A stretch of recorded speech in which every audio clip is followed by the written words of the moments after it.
ಕಾಶಿ ಶಿವರಾತ್ರಿ ಪೂಜೆಗೆ ಹೋಗಿದ್ವಿ. ವಿಷ್ಣುವಿನ ದರ್ಶನ ಆಯಿತು.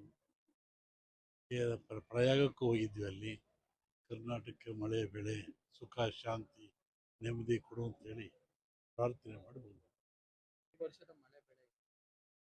ಬಂದ್ವಿ. ಕರ್ನಾಟಕ ತೊಂದರೆ ಇಲ್ಲ, ಜಗತ್ತಿನಾದ್ಯಂತ ಸಮಸ್ಯೆ ಇದೆ. ಮತ್ತೆ ವಿಪರೀತ ವಸತಿ ಆಯ್ತಲ್ಲ, ಅದಕ್ಕಿಂತ ಜಾಸ್ತಿ ಆಗೋ ಲಕ್ಷಣ ಇದೆ. ಆಮೇಲೆ ಎಲ್ಲ ಸಮಸ್ಯೆಗಳಿದೆ, ನೀರು ಯುದ್ಧ ಆಗೋ ಲಕ್ಷಣ ಇದೆ.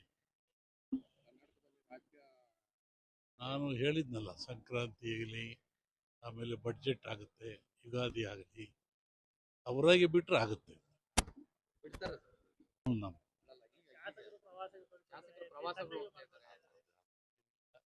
ರಾಜಕಾರಣ ಪ್ರಾಬ್ಲಮ್ ಏನಿಲ್ಲ,